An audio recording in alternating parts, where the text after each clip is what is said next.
Hello everyone and welcome back. I'm here with Bernard Socks on a fairly sunny Thursday morning.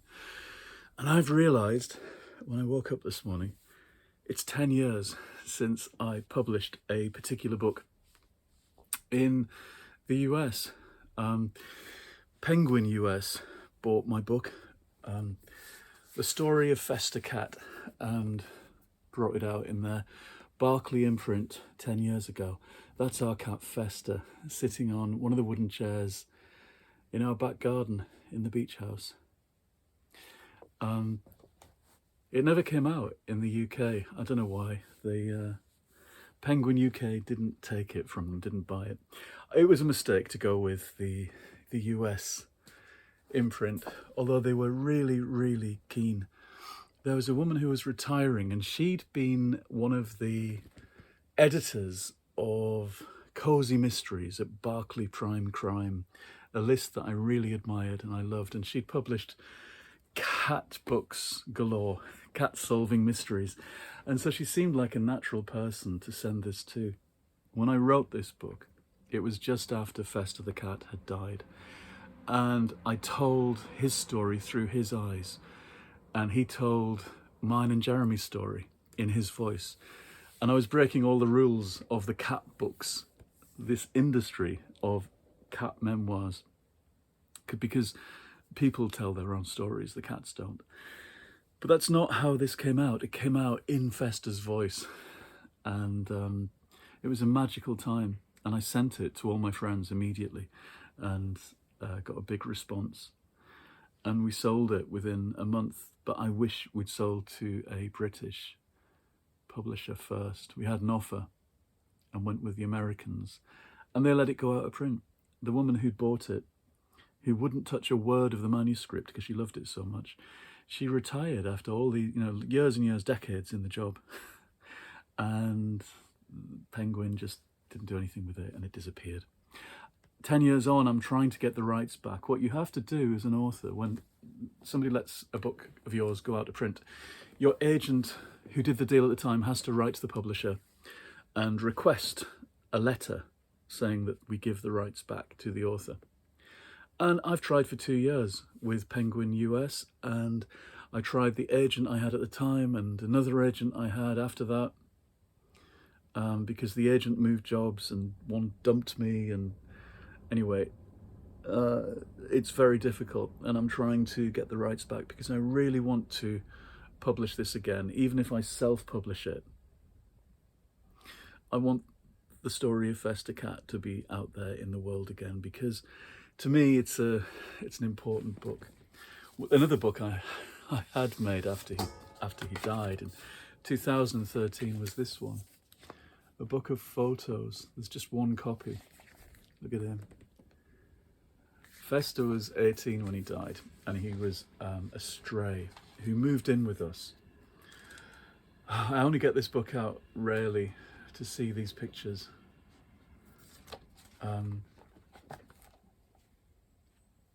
They're very touching, they're very particular to this house and this place between 2006 and 2013. They're just our snaps. There's a picture on the back of him on his last day, which in the garden. He was old. Cats, when they're strays, age more quickly. But he did very well. Ow, Socks, you're digging your claws in.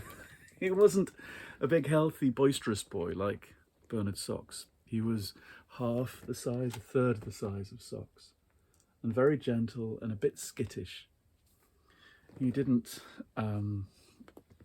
flollop everywhere like this one. Anyway, that's our personal book of photos. Something I compiled and sent off for this Festa at Christmas, shortly after he died. And I spent the months of that kind of time, spring 2013, writing this. And this is the one I'm trying to get the rights back to. This has some photos in as well at the beginning of each chapter.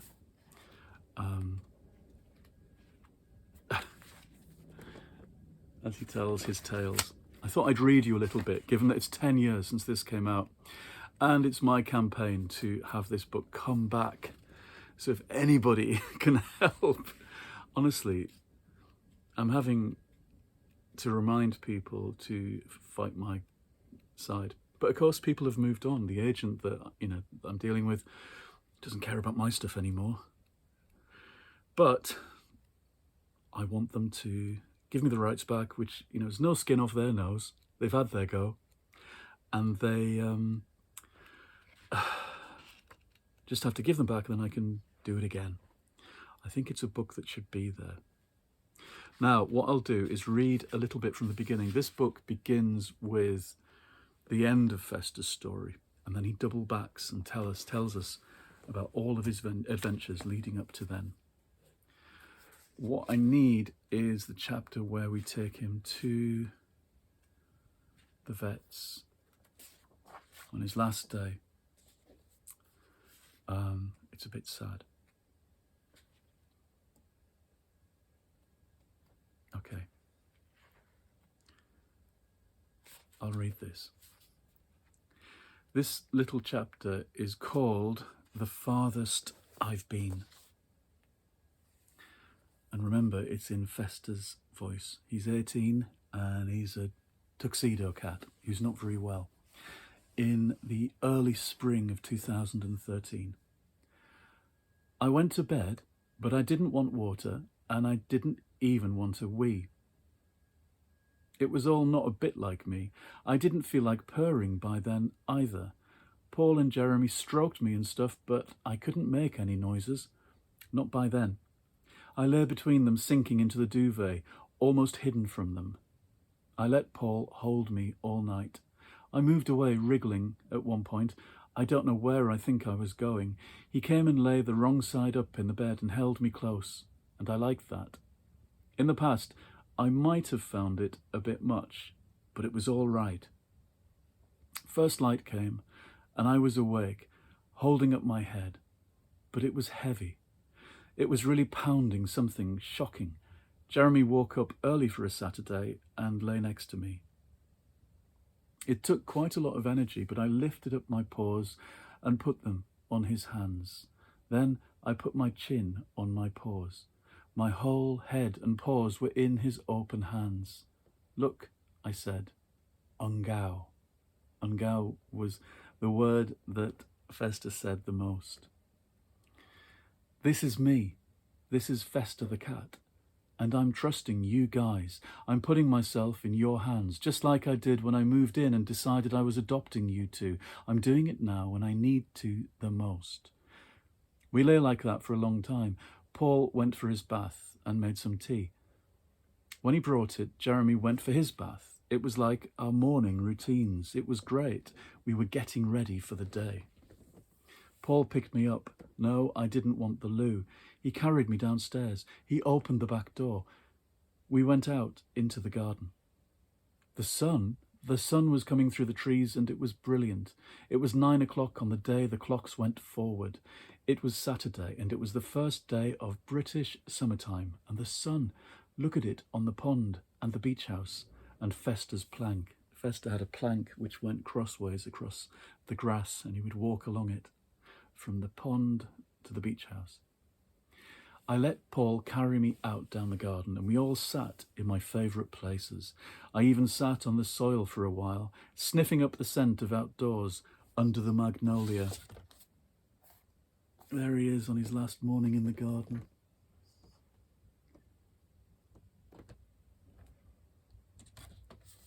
Under the magnolia. We sat on my veranda chair, and I made a sudden bolt forwards, a surge that almost carried me off his knee. He caught me and set me down where he knew I wanted to be, in the beach house. He opened the heavy door, and my strength couldn't quite get me over the threshold. I sat there, gathering it back. But Paul picked me up and took me to the little house that smells of books and old blankets, and put me in my bamboo chair. The sun comes in through the trellis like diamonds. It's cool, hot, cool, hot, cool. I want to lie here forever. This will always be Festa's garden, Paul says. He's holding me again. He's carried me back out. He's standing on the lawn, facing the trees, facing the houses out back, and the sun coming over the rooftops. We're blinking in the sun and just drinking it in. It's soaking into my fur, and I'm clinging on to his woolly blue cardi. It's new, but I've covered it in a decent amount of cat hair so that it smells good. He's saying, "This will always be Festa's garden. It will be where you always belong. These past 7 summers, and us together here, it's like you've made me run away from home every day, like I dreamed about doing when I was a boy. Every day you make me run away with a big bag of books and pens and my little cat, and I hide out in this den, in this little house. And we camp out here all day long, and this is where we'll always be now, forever. We belong here, and nothing can ever change that. There'll always be a little house at the bottom of a garden in Levenshulme, where Festa the cat dozes, and then he gets up to dash about and has a nice sit and says, 'Ungao.'"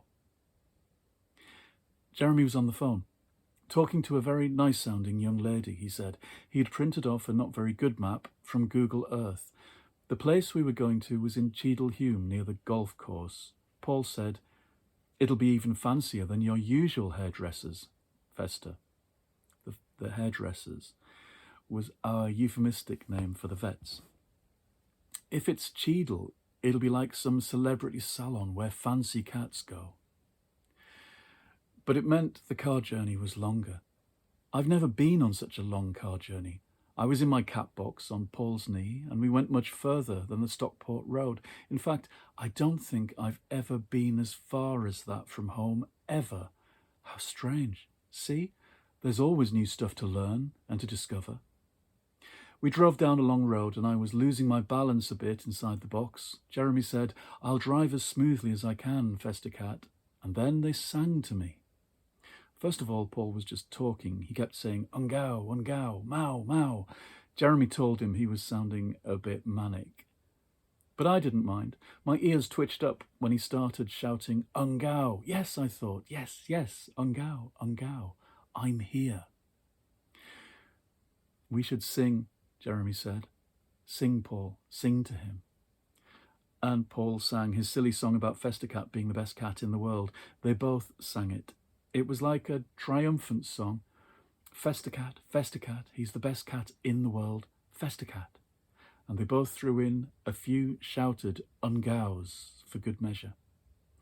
So, yeah, the map was crap, and the street names weren't printed, and the roads were out of proportion. We drove through Cheadle and out towards the railway station, past the golf course. Then on Queen Street we got lost. The very street where the emergency hairdressers was supposed to be. Jeremy was losing his temper. We nearly ran into another car. There were speed bumps. The car rolled over them bumpily, and I wobbled. I almost rolled over completely. Jeremy tried to phone the nice lady again, but the sun was glaring on the screen of his phone. He threw the phone onto the back seat, swearing. Paul rang up using his instead. The nice receptionist said, "Oh, we're not far," after the turn-off into Queen Street. And they were. Jeremy and Paul looked around, and we were there. We were parked right outside the emergency vet clinic. "Is it Festa Cat?" asked the receptionist. Paul was amazed. "You're getting personal luxury service, Festa." We parked at the back. Lots of lovely spaces on a quiet Saturday morning. It was just after 10. They carried me inside my cat box, and Paul was saying about how fancy it was, a really fancy hairdresser's. I couldn't really see out of my cat box when he put me on the counter while Jeremy filled in the forms and stuff. Then the lady vet was asking us into her little office. Off came the roof of my cat box, and I lay there still while they all talked about me.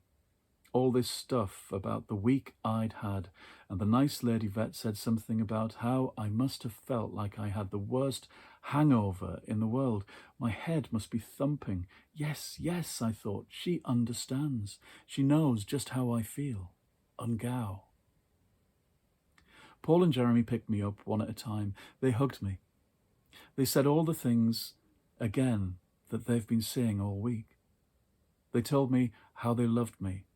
Paul said much less than he usually does. Now he was saying, "Thank you, Festa Cat. Thank you for everything you've given us. Ungau, Festa." I lay down again, and I was pleased they brought the airport blanket that went inside the cat box. It was one from Paul's study, from a corner by the door where I sometimes lie when he's working, and I'm waiting for him to stop for lunch or whatever. So I lay down, and they talked some more. And they're both stroking my back, and my ears, and under my chin. The daft pair. They're going on a bit, actually. We're in a stranger's place, and they're acting like we're all at home together. But I don't mind. There's another woman coming in, a calm girl with the hairdressing clippers, and she's doing a patch on my leg. I hear them saying that my headache will clear up pretty quickly after the injection. I'll feel it all fade away, and then I can sleep. Well, that sounds okay to me just now. This bloomin' racket in my head, it's taken away my appetite, my everything just lately. I lie flat as can be and relax everything. I keep my eyes open straight ahead. Ungau. I'm staring straight at Paul and Jeremy as they come close and talk and talk and talk. Ungau, Festa, Ungau. We love you. The nice lady vet's telling them that they mustn't be scared if, after I fall asleep, I jump or exhale or do anything strange. And I'm like, what? What am I going to do? She puts a stethoscope all on me, all cool on my ruffled belly. And after a long moment, she tells them, yes, his heart has stopped. And then she says how she'll leave them with me for as long as they want. Then I'm with them. I'm with Paul and Jeremy alone in that room we've never visited before. I can't really see them, but my eyes have been funny all week, let's face it, and my headache is gone. It's cleared like the snow clouds and the freezing rain. And yes, I give out a big sigh, like I often do just at the point of falling asleep. And after a few minutes, and a few minutes after my heart and all that other stuff has come to a stop, my rib cage jumps, my whole body flinches. But that's because I'm running. Do you know? Do you remember? When you watched me fall asleep on the settee or by the fire or on the plank in the garden, you'd know I was dreaming about running around. I'd pad the air with my paws, my body would jump. And I'm running right now. I'm running as fast as I can. I'm running now just because I can. And I know the way back. Bugger Google Earth. I know the way back north from Cheadlehume to Levenshume. I may not have travelled far in my life, but there's nothing like catnav, is there? I'm racing back like the clappers up Kingsway, past pizza shops and fried chicken shops. I dash past Burnage and the biscuit factory and the antiques village and the Nawab curry house. I turn off at Levenshume station and through the rough streets overrun by cats, and I know I'm near home by now. I can hear the trains running down the lines towards Piccadilly, the railway lines where I've lived all my life. Ungau. I'm bounding towards the twisty turning streets where it's all horse chestnut trees and cobbles and red bricked terraces. I'm running as fast as I ever ran before, and I won't stop until Chestnut Avenue.